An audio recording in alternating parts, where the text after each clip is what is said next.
4 months later, the alien armada finally came. Commander Jake Morrison stood on the bridge of his new ship, the Defiant, watching the enemy fleet drop out of faster-than-light travel at the edge of the solar system. For months, the ship had been disguised as a simple cargo hauler, drifting between the outer planets. Now its true nature was revealed as armor plating slid away and weapon systems powered up. "Contact Admiral Kane," Jake ordered Lieutenant Commander Amy Foster, who now served as his second-in-command. "Tell her the aliens have arrived exactly where we expected them." Through the view screen, Jake could see the massive alien fleet forming up in standard battle formation. There were over 3,000 ships, more than anyone had ever seen in one place. The largest vessels were kilometers long, bristling with weapons that could destroy planets. Smaller fighters swarmed around them like angry insects. On Luna, Admiral Kane sat in the hidden command center that had been built deep underground during the past 15 years. Banter screens showed the positions of every ship in the solar system, both alien and human. The room was filled with officers who had been preparing for this moment their entire careers. "All units, this is Admiral Kane," she spoke into her communication system. "The enemy has arrived. Begin Operation Homecoming." Throughout the solar system, things that had looked like asteroids, space stations, and cargo ships began to change. Hidden weapon systems emerged from camouflage positions. Fake cargo containers split open to reveal fighter squadrons. What the aliens had thought was a peaceful star system with a small defensive fleet suddenly became a fortress armed with thousands of weapons. The alien commander, Admiral Veltar of the Zephyrian Empire, stood on the bridge of his flagship, the Destroyer of Worlds. He was a tall, insect-like being with 4 arms and compound eyes that could see in multiple directions at once. For 15 years, he had dreamed of this moment when he would finally destroy the humans who had dared to resist the galactic order. "Begin the attack," Admiral Veltar ordered in his clicking, mechanical voice. "Target their orbital stations first, then move toward the planet. Remember, we want no survivors. Every human must die." The alien fleet began to move forward, but something was wrong. Their sensors were picking up far more human ships than intelligence had predicted. Instead of the 200 vessels they expected, there seemed to be over 1,500 ships scattered throughout the system. "Impossible," his sub-commander Krelith, Veltar's tactical officer. "Our spies reported only a small defensive fleet. Where did all these ships come from?" Before Veltar could answer, the first wave of human attacks began. But these weren't the kind of attacks the aliens expected. Instead of ships lining up for a traditional space battle, human forces struck from every direction at once, using tactics the aliens had never seen before. Captain Kevin Hayes led the first assault group. His ship, the Thunderbolt, had been disguised as a mining platform near Jupiter. As the alien fleet passed by, Hayes and his squadron emerged from hiding and attacked the enemy's rear guard using hit-and-run tactics. "Remember," Hayes told his pilots over the radio, "we're not trying to destroy their entire fleet. We're trying to confuse them, make them think in ways they're not used to thinking." The Thunderbolt's quantum tunneling drive allowed it to change direction instantly, something alien ships couldn't do. Hayes used this advantage to dart in and out of the enemy formation, striking at vulnerable spots and disappearing before the aliens could respond. On the alien flagship, Admiral Veltar watched in confusion as human ships seemed to appear and disappear at will. How are they moving like that? Their ships shouldn't be able to change direction so quickly. "Sir," reported his sensor officer, "the human ships are using some kind of new propulsion system. Our tactical computers don't know how to predict their movements." Meanwhile, Commander Lisa Roberts led the stealth fleet in attacks on alien supply ships. Her vessels had been hiding in the asteroid belt, completely invisible to alien sensors. Using cloaking technology that humanity had developed in secret, Roberts' ships struck at the enemy's fuel tankers and ammunition carriers. "Target there." "Logistics," Roberts ordered her squadron. Every supply ship we destroy makes their main fleet weaker. The aliens had never faced an enemy that attacked their supply lines during a battle. In all their thousands of years of warfare, they had fought enemies who met them in honorable combat, fleet against fleet. The idea of striking at support vessels while a battle was in progress was completely foreign to their way of thinking. Back on Earth, Lieutenant Colonel Kevin Hayes commanded the ground-based defense systems. These weren't the simple missile launchers that the aliens expected. Humanity had spent 15 years building quantum disruptor arrays and plasma cannon batteries that were hidden inside mountains and underground bunkers. All ground stations, this is Colonel Hayes. He spoke into his communicator. Begin bombardment sequence. Target their command ships first. Beams of energy lanced up from Earth's surface, striking alien vessels that were still hundreds of thousands of kilometers away. The aliens had thought they were safely out of range of any ground-based weapons. They had never encountered energy weapons that could reach across interplanetary distances. Admiral Veltar felt his ship shake as unknown weapons struck his shields. "Report! What's attacking us?" "The energy is coming from the planet's surface."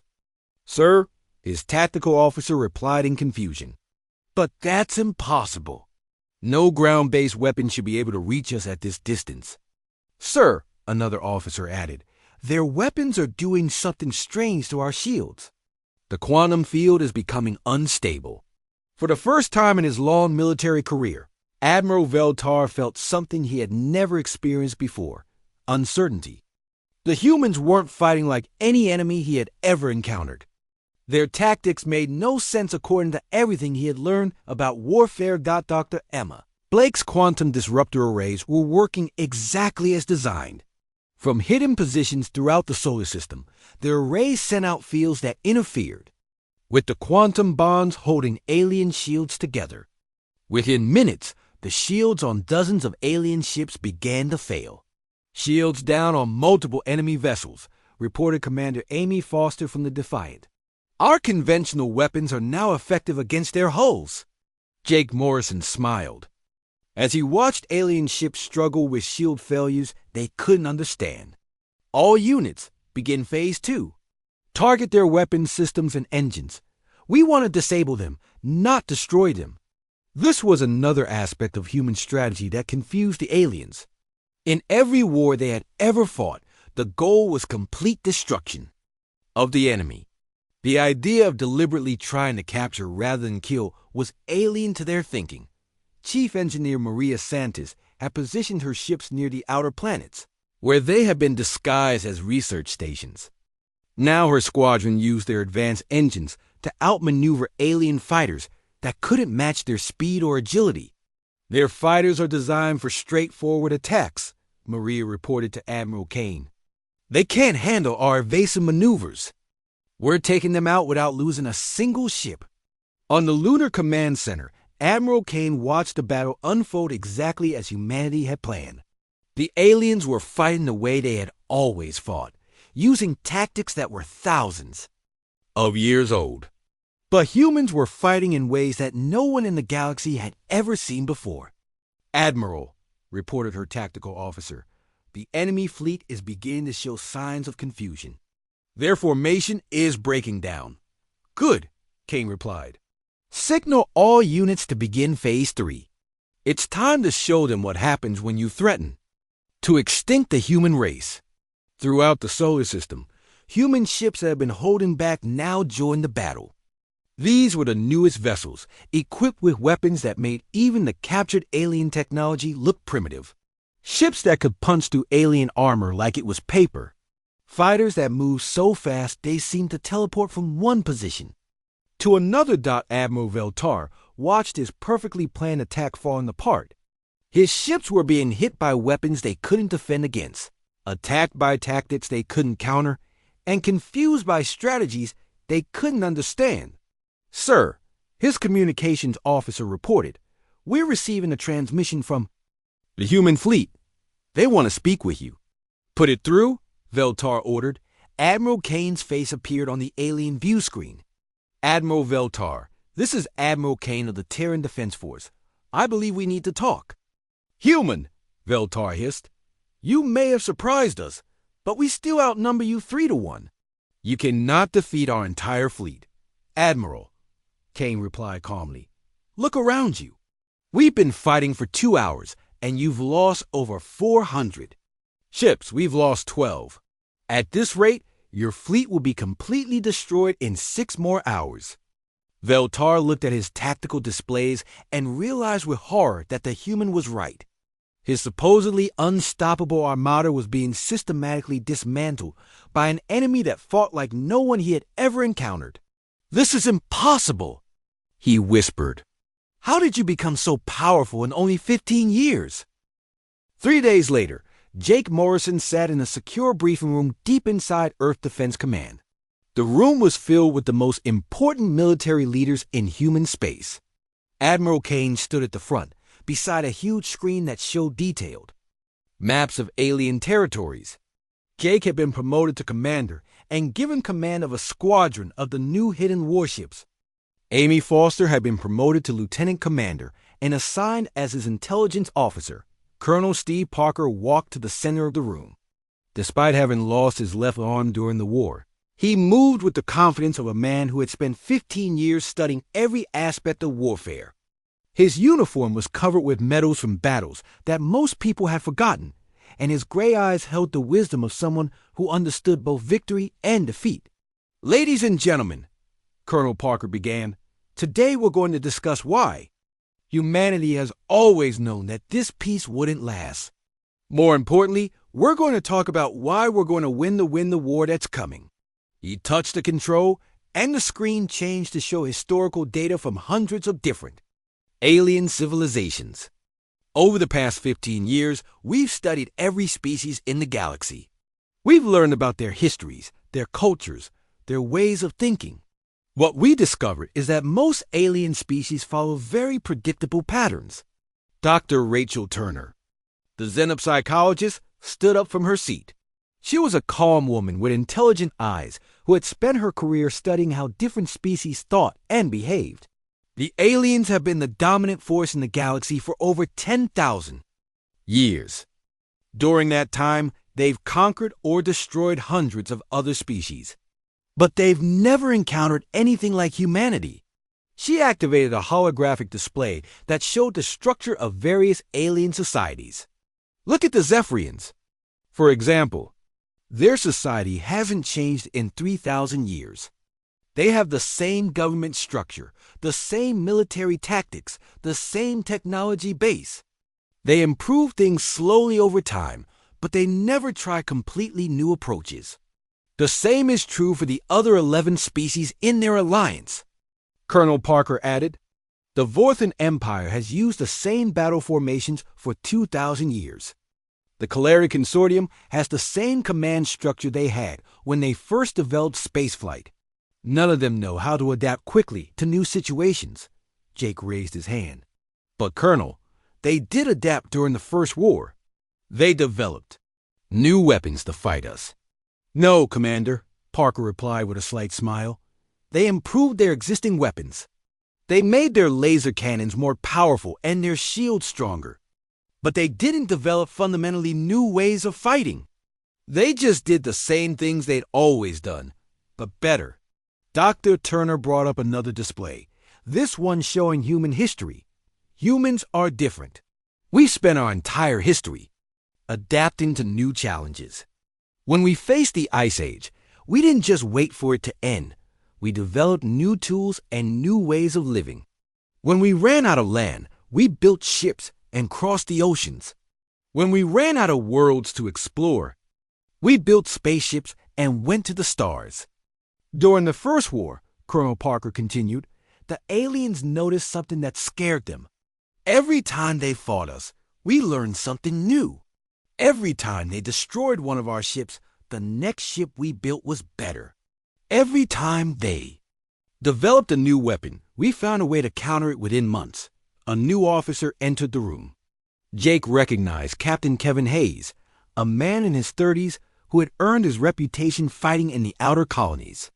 He was known for his ability to think quickly in dangerous situations and for never giving up no matter how bad things looked.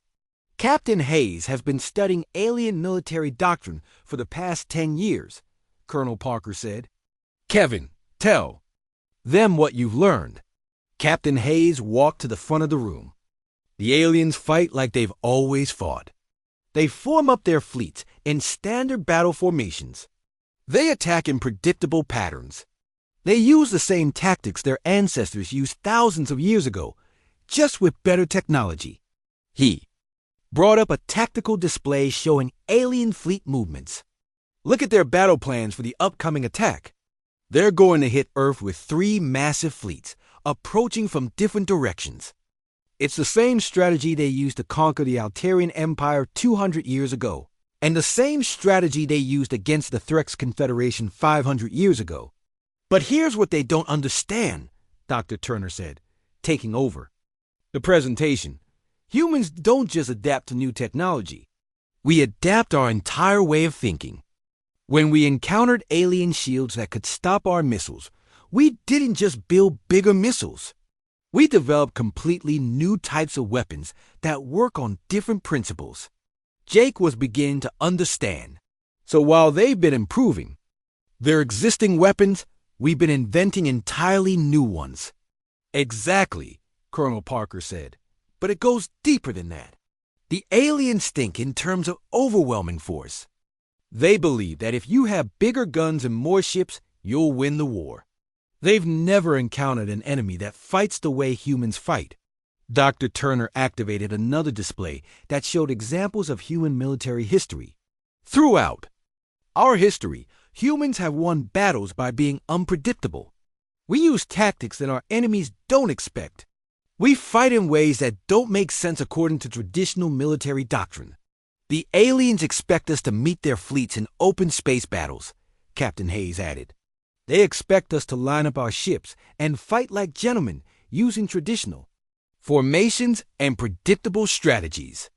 They have no idea what we're actually planning to do. Colonel Parker walked over to a secure terminal and entered his authorization codes. The screen changed to show humanity's real battle plans, and Jake felt his breath catch in his throat. The strategy was unlike anything he had ever seen before. We're not going to fight them the way they expect, Parker explained. When their fleets arrive, they're going to find that we've turned the rules of space warfare upside down. They're going to discover that humans don't just adapt to new situations. We create new situations that force our enemies to adapt to us. Admiral Kane stepped forward. The aliens have been preparing for 15 years to fight the same humans they fought before. They're expecting us to be stronger, but they're expecting us to fight the same way. They have no idea that we've spent 15 years learning how to fight in ways they've never encountered. Dr. Turner brought up psychological profiles of the alien leadership. We've been studying their commanders for 15 years. We know how they think, how they make decisions, how they react to stress. Most importantly, we know their weaknesses. The Zephyrian Admiral Veltar, for example, she continued, pointing to a holographic image of a tall, insect-like alien. He's brilliant at traditional fleet battles, but he becomes confused and makes mistakes when faced with unexpected tactics. He's never lost a battle fought according to standard doctrine, but he's never been in a battle where the rules changed in the middle of the fight. Captain Hayes nodded. The alien commanders are used to fighting enemies who do what they expect. When we start doing things that don't fit their understanding of warfare, they won't know how to respond. Their decision-making will break down. But our biggest advantage, Colonel Parker said, isn't our technology or our tactics. It's our psychology. Humans have a fundamental difference from every other species in the galaxy. When most species are faced with extinction, they either surrender or fight desperately until they're destroyed. Humans do something else entirely. What do? Jake asked. We get creative, Dr. Turner replied.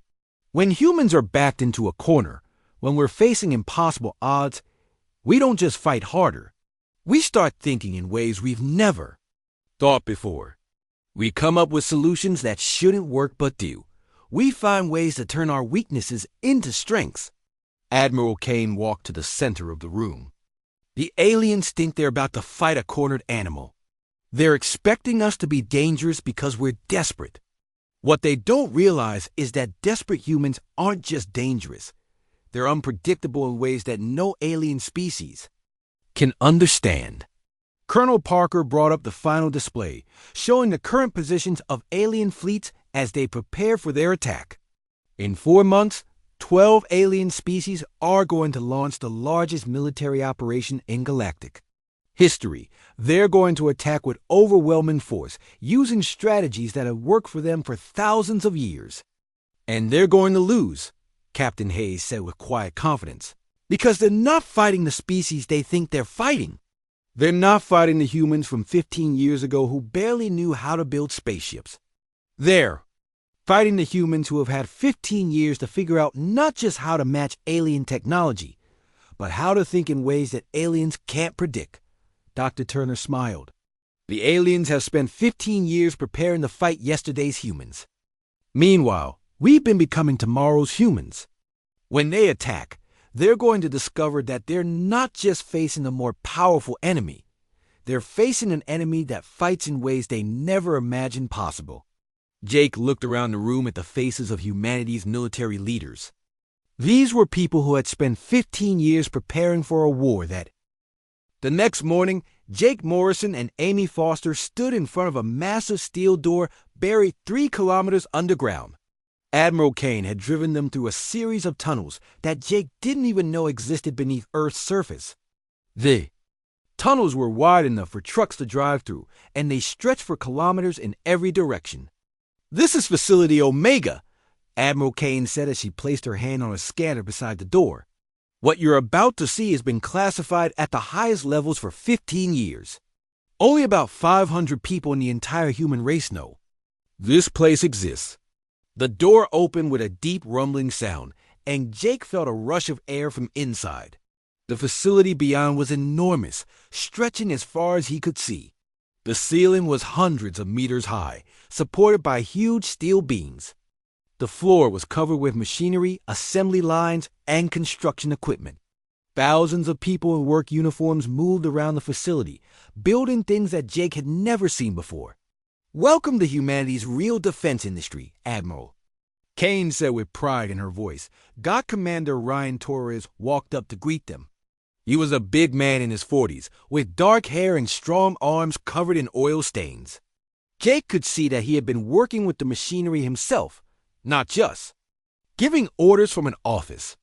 "Captain Morrison, Lieutenant Foster," Commander Torres said, shaking their hands. "I'm in charge of production here. We've been working around the clock for 15 years to build what you're about to see." Jake looked around the facility in amazement. "How many people work here?" "About 20,000 at this facility alone," Torres replied. "We have 12 other facilities just like this one, scattered around the solar system. Most of them are hidden inside asteroids or on the dark side of moons. The aliens have no idea they exist." Amy pointed to a massive assembly line where workers were putting together what looked like spaceship hulls. "What are you building?" Torres smiled. "Come and see." He led them deeper into the facility, past rows of machinery that Jake didn't recognize. The technology looked far more advanced than anything he had seen on civilian ships. The metal was different too. It seemed to absorb light instead of reflecting it, giving it a strange, dark appearance. "This is quantum forged steel," Torres explained, running his hand along one of the hull sections. "It's stronger than anything the aliens have ever developed. Their weapons will barely scratch it." They walked past a section where workers were installing what looked like weapon systems. The guns were sleek and powerful looking, much different from the simple laser cannons Jake was used to seeing on human ships. "Plasma disruptors," Torres said, noticing Jake's interest. "They tear apart. Alien shield systems at the molecular level. The aliens have never seen anything like them because we developed the technology from scratch using principles they don't understand." "How is that possible?" Jake asked. "The aliens are supposed to be more advanced than us." "Advanced, yes. said a woman's voice behind them. Jake turned to see Chief Engineer Maria Santos approaching. She was a small woman in her 30s, with short black hair and hands that were stained with grease and metal dust. But advanced doesn't mean creative. The aliens have been using the same basic technologies for thousands of years. They improve them slowly, but they never try completely new approaches. Maria led them to a section of the facility where strange-looking engines were being tested. The engines didn't look like anything Jake had ever seen. Instead of the usual fusion reactors, these had crystalline cores that glowed with an inner light. Quantum tunneling drives, Maria explained. They work by manipulating space-time itself. A ship with one of these engines can move 3 times faster than the best alien vessel. It can also change direction instantly, without the physics limitations that alien ships have to deal with. Jake watched as a test engine fired up. Instead of the usual roar of a fusion engine, this one hummed quietly, almost like it was singing. How did you develop this technology? We started with alien technology that we captured during the war, Maria said. But instead of just copying it, we asked ourselves why it worked the way it did. Then we asked if there might be better ways to achieve the same results. It took us 12 years to develop the first working prototype.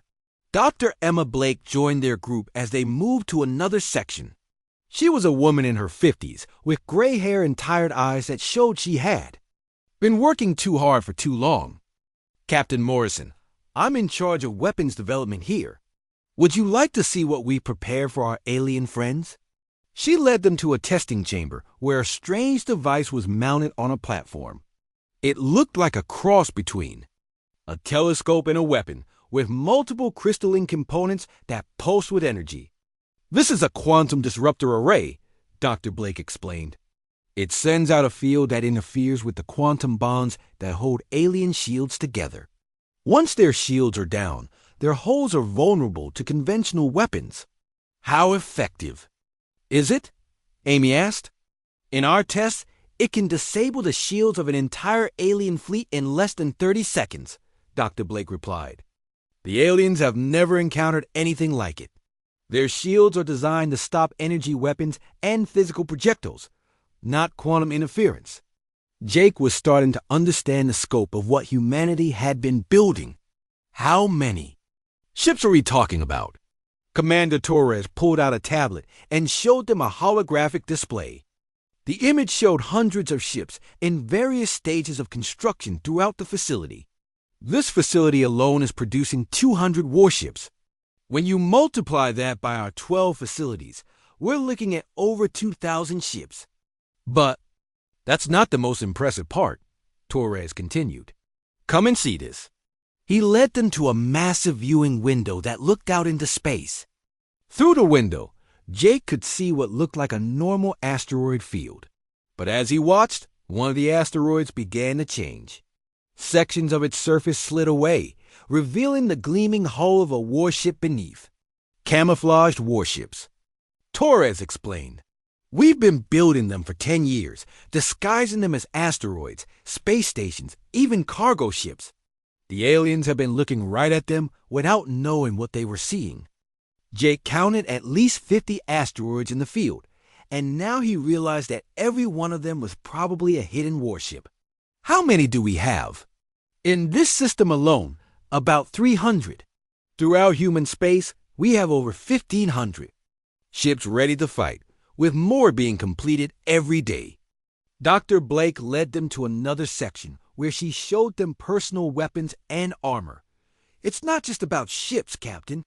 We've been developing better equipment for ground forces, too. She showed them a suit of powered armor that looked like it belonged in a science fiction movie. The armor was sleek and black, with built-in weapons and sensors.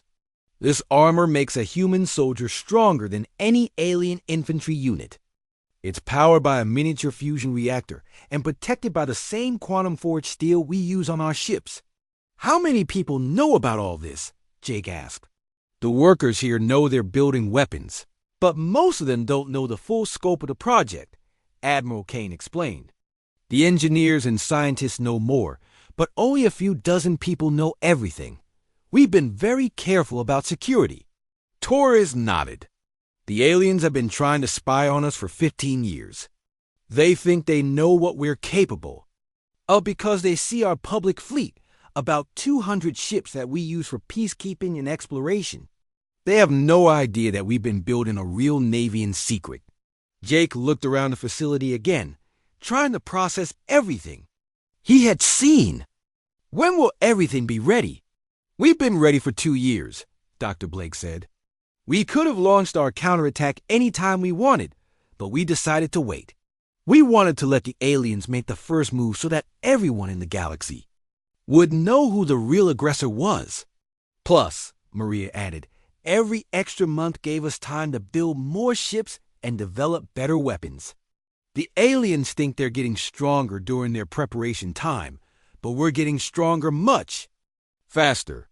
Commander Torres walked over to a control panel and activated a holographic display that showed the entire solar system. Hundreds of red dots appeared, marking the locations of hidden weapons, ships, and defense platforms. "Captain, when the aliens attack, they're expecting to find a weak, unprepared Earth with a small defensive fleet. Instead, they're going to run into the most powerful military force in galactic history. They're going to discover that humanity spent 15 years turning our entire star system into a fortress." Jake looked at the display, amazed by the scope of humanity's preparations. "What about the other human colonies? Are they ready too?" "Every human world has been preparing," Admiral Kane said. "Some have hidden fleets like ours. Others have been turned into fortress worlds with massive ground-based weapons. The aliens think they're going to attack isolated, defenseless settlements. They're going to find out that every human world is ready to fight." Amy spoke up for the first time in several minutes. "Admiral, this is incredible. But how do we know our weapons will work against theirs? What if they've developed new defenses during the past 15 years? Dr. Blake smiled. "That's the beauty of our intelligence operation." The Starbound dropped out of faster-than-light travel as Earth came into view. Jake Morrison stood on the bridge, looking at the blue and white planet that had been his home for 42 years. It looked so peaceful from space, so unaware of the danger coming toward it. Cities sparkled on the night side of the planet, and he could see the lights of the orbital stations that surrounded Earth like a protective ring. "Captain, we're being contacted by Earth Defense Command," said Lieutenant Amy Foster. She had been working non-stop during the 18-hour journey home, gathering more alien transmissions and preparing a complete report of what they had discovered. "Put them through," Jake said. He straightened his uniform and prepared to deliver the most important message of his life. The face of Admiral Lisa Kane appeared on the main screen. She was a tall woman in her 50s, with gray hair and sharp blue eyes. Jake had known her for 20 years, ever since they had served together during the war. She had been a commander then, leading fighter squadrons against alien battleships. Now she was in charge of Earth's entire defense network. "Jake, good to see you," Admiral Kane said with a slight smile. "I understand you have some urgent information for us." "Admiral, we've discovered something terrible. The peace treaty is a lie. The aliens are planning to attack us in 6 months with a massive fleet. They want to wipe out every human in the galaxy." Jake spoke quickly, his words tumbling over each other in his urgency, but instead of the shock and panic he expected to see on the Admiral's face, Lisa Kane just nodded calmly. "I see. And you have proof of this?" "Yes, ma'am. We intercepted their communications. 12 alien species are working together. They have over 10,000 warships ready to attack. Lieutenant Foster has all the details." Jake gestured toward Amy, who was standing beside him with a data pad full of intelligence. Admiral Kane was quiet for a moment. Then she said something that made Jake's blood run cold. "Captain Morrison, please report to Defense Command Headquarters immediately. Bring Lieutenant Foster and all your data. We need to have a longer conversation about this. Admiral, don't you understand? We need to start preparing our defenses right now. We need to call back all our ships, start building weapons. warn the colonies. Captain, Admiral Kane interrupted. And there was something in her voice that made Jake stop talking. Trust me, come to headquarters. Everything will be explained. 2 hours later, Jake and Amy stood in the underground command center beneath the Defense Command building. The room was huge, filled with screens showing star maps, ship positions, and tactical displays. Dozens of officers moved around the room, monitoring communications and coordinating fleet movements. It looked like a war room, not the peaceful command center Jake had expected. Admiral Kane led them to a secure conference room where 3 other people were waiting. Jake recognized Dr. Nathan Cross, the head of the Terran Research Division. He was a thin man in his 60s, with wild gray hair and thick glasses. Next to him sat Colonel Steve Parker, a tough-looking soldier who had lost his left arm during the war. The third person was a woman Jake didn't know, but she wore the uniform of a naval intelligence officer. Captain Morrison, Lieutenant Foster. Admiral Kane said, I'd like you to meet Commander Rachel Turner. She's in charge of our alien intelligence operations. Commander Turner was a woman in her 40s, with short brown hair and intelligent green eyes. She looked at Jake and Amy with an expression that seemed almost amused. Captain, Lieutenant, please sit down. We have a lot to discuss. Jake sat down, feeling confused and worried. Admiral, I don't understand. Why aren't you more concerned about the alien attack? We need to start preparing our defenses immediately. Dr. Cross leaned forward and smiled. Captain, what would you say if I told you that we've known about the alien attack plans for almost 15 years? Amy gasped beside him. Jake felt like the room was spinning. That's impossible. We just discovered their communications yesterday. No, Captain, said Commander Turner quietly. You discovered communications that we allowed you to discover. Your ship was in that exact location because we sent you there. We knew the alien transmission would happen, and we knew you would be able to intercept it. Jake stared at her, his mouth hanging open. You knew? You knew they were planning to attack us, and you didn't do anything? Admiral Kane stood up and walked to a large screen on the wall. With the touch of a button, the screen lit up with a star map showing the entire galaxy. Red dots marked alien territories, while blue dots showed human settlements. Captain, let me ask you a question. Did you really think we were stupid enough to believe that the peace treaty was real? What do you mean? Think about it, Jake, Admiral Kane said, using his first name for the first time. The aliens had us beaten. They were winning the war. They had better weapons, more ships, and we were running out of people to fight them. Then suddenly, they offered us a peace treaty. Why would they do that? Jake thought about it. He had always wondered about that himself. I thought maybe they were tired of fighting. Maybe they realized the war was costing them too much. Colonel Parker laughed, but it wasn't a happy sound. Captain, in all of human history, has a winning army ever stopped fighting just because they were tired? The aliens were days away from reaching Earth. They could have finished us off easily. Instead, they offered us peace. Why? Because, Dr. Cross said, they were afraid of us. Afraid of us? Amy spoke for the first time since entering the room. But they were winning. They were winning the battles, Commander Turner explained, but they were losing the war. Every time they fought us, we learned something new. Every time they destroyed one of our ships, we built 2 better ones. Every time they developed a new weapon, we found a way to counter it. We were adapting faster than they were. Admiral Kane touched the screen again, and the star map changed. Now, it showed the battles of the war, with dates and casualty figures. Look at the pattern, Captain. In the first year of the war, we lost 10 ships for every alien ship we destroyed. In the second year, it was 5-1. In the third year, it was 2-1.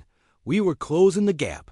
The aliens realized something that scared them, Dr. Cross continued. Humans learn from their mistakes. Most species in the galaxy don't. They do the same things the same way for thousands of years.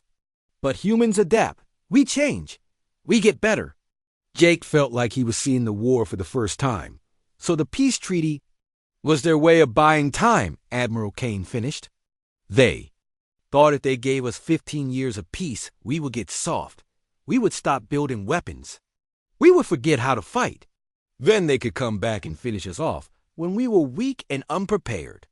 But we knew that's what they were planning, Commander Turner said. We knew it from the very beginning. So we decided to play along. We pretended to believe in the peace treaty. We acted like we were happy to stop fighting. We made them think. Their plan was working. Amy looked around the room with wide eyes. So what were we really doing for the past 15 years? Dr. Cross smiled, and this time it was a real smile. We were getting ready. We were learning everything we could about our enemies. We were developing new weapons, new ships, new strategies. We were preparing for the war we knew was coming. Every cultural exchange program, Colonel Parker said, every trade agreement, every diplomatic meeting, it was all intelligence gathering. We learned how they think, how they fight, how they organize their societies. We studied their weaknesses. And we found plenty of weaknesses, Commander Turner added. The aliens think in very predictable patterns. They've been the dominant species in the galaxy for so long that they've forgotten how to adapt. They do everything the same way their ancestors did thousands of years ago. Admiral Kane walked back to the table and sat down. Captain, the aliens think they're about to attack a weak, peaceful Earth that has forgotten how to fight. They think they're going to find a small defensive fleet and some frightened civilians. They have no idea what's really waiting for them. What is waiting for them? Jake asked quietly. The most powerful military force in galactic history, Admiral Kane said. Built in secret over 15 years, using technology that makes their weapons look like toys. Hidden in places they don't even know exist. Dr. Cross leaned forward. Captain, when the aliens attack in 6 months, they're going to discover that they've made the biggest mistake in the history of their species. They're going to learn why humans survived when every other species would have given up. They're going to find out what happens when you threaten the extinction of a species that refuses to go quietly. Jake sat back in his chair, trying to process everything he had heard. For 15 years, he had believed that humanity was living in peace. He had thought they were safe, that the war was over. Now he was learning that the war had never ended. It had just gone underground, fought in secret by people who understood that peace was just another word for preparation time. Admiral, he said finally, what do you need me to do? Admiral Kane smiled. Captain Morrison, Lieutenant Foster, welcome to the Real Defense Command. We have a war to win, and we're going to need every good officer we can get. Are you ready to see what humanity has been building while the aliens thought we were sleeping? Captain Jake Morrison stood on the bridge of the starship Starbound, watching the stars drift by through the wide viewing window. It had been 15 years since the war ended. 15 years since humans and aliens signed the peace treaty that was supposed to keep them safe forever. The ship moved quietly through space, carrying scientists and explorers to distant worlds. Jake was 42 years old now. He had been just a young officer when the war began. He remembered the fear in people's eyes when the first alien ships appeared over Earth. The Zephyrians had come with their massive fleets, their advanced weapons, and their demand that humans surrender or die. The war lasted 3 terrible years. Millions died on both sides before the peace accord was finally signed. Captain, we're picking up something strange, said Lieutenant Amy Foster from her position at the communications desk. She was a smart woman in her 30s, with dark hair pulled back in a neat bun. Amy had joined the crew 2 years ago, and Jake trusted her skills completely. What kind of strange? Jake asked, walking over to look at her screen. It's an alien transmission, but it's encrypted. Very heavily encrypted. I've never seen anything like this before. Amy's fingers moved quickly over her controls, trying to break through the alien code. Jake felt a cold feeling in his stomach. Alien ships rarely came to this part of space anymore. According to the peace treaty, both sides were supposed to stay in their own territories. Can you tell where it's coming from? There's a Zephyrian ship about 2 million kilometers away. They don't know we're here. Our stealth systems are working perfectly. Amy looked up at him with worried eyes. Captain, I think I'm breaking through their encryption. This is going to take some time, but I might be able to read their messages. Jake nodded. Do it, but keep us hidden. I want to know what they're saying before they know we're listening. The next few hours passed slowly.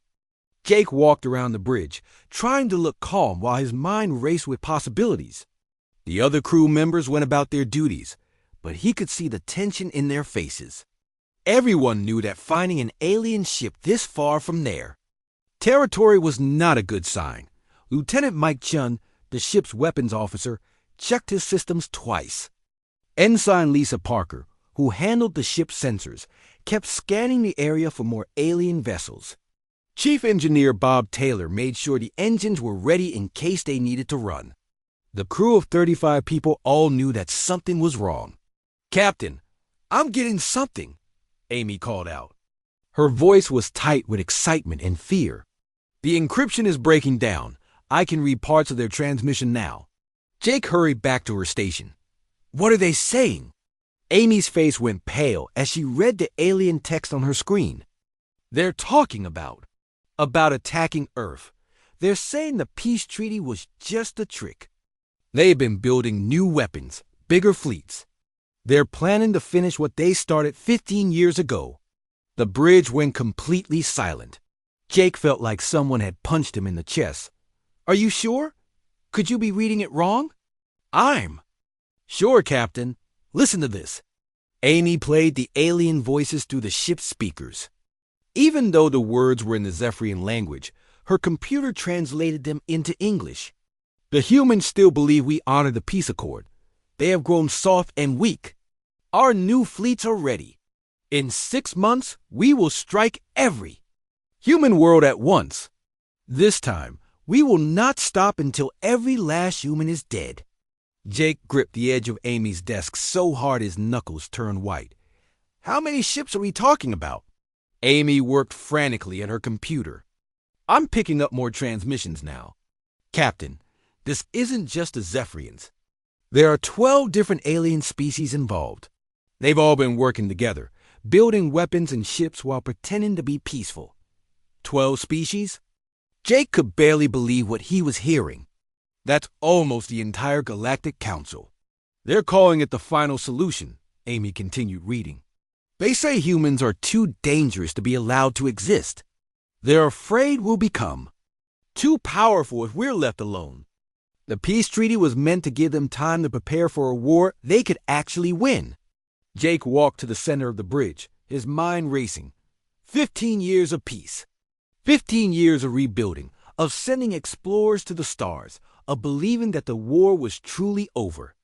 All of it had been a lie. The aliens had been planning humanity's complete destruction all along. Captain, what do we do? Asked Lieutenant Chun. Do we warn Earth? We have to, Jake said. But first, I want to know everything. Amy, can you get more information from their communications? Amy nodded, her fingers flying over her controls.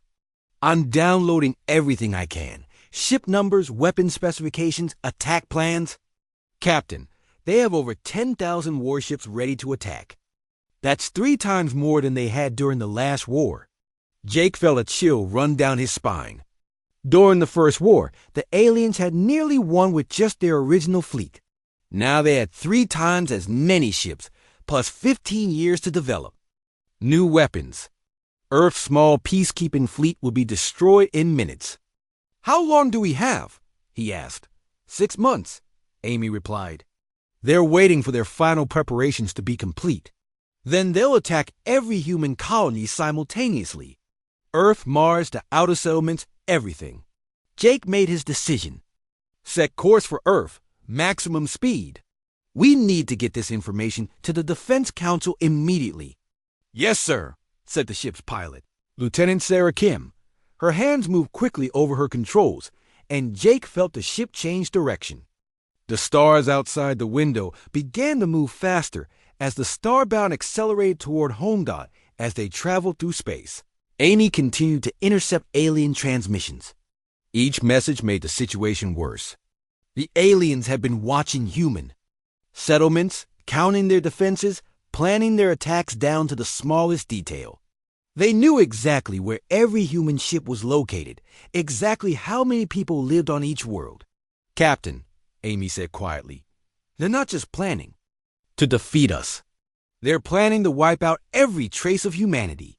They want to destroy our cities, our history, even our art and literature. They want to make sure that no one in the galaxy will ever remember that humans existed." Jake stood silent for a long moment, staring out at the stars. Somewhere out there, alien fleets were gathering. Somewhere out there, 12 different species were preparing to murder every human being alive. The peace treaty that had given humanity hope for 15 years was nothing more than a lie designed to make them easier to kill. "How long until we reach Earth?" he asked. 18 hours at current speed," replied Sarah. Jake nodded. "Amy, keep monitoring those transmissions. I want to know every detail of their plan. The rest of you, get some rest. We're going to need all our strength for what's coming." As the Starbound raced through space toward Earth, Jake stood on the bridge and wondered if they were all ready too. Late, the aliens had been planning this for 15 years. They had ships, weapons, and the element of surprise. Humanity had been living in peaceful ignorance, believing that the war was over. But Jake Morrison had survived the first war, and he knew one thing about humans that the aliens seemed to have forgotten. When backed into a corner, when faced with extinction, humans didn't give up. They fought back. And sometimes, just sometimes, they won against impossible odds. The question was whether Earth would have enough time to prepare for what was coming. In 18 hours, Jake would find out if humanity had any chance of surviving the storm that was about to break over their heads.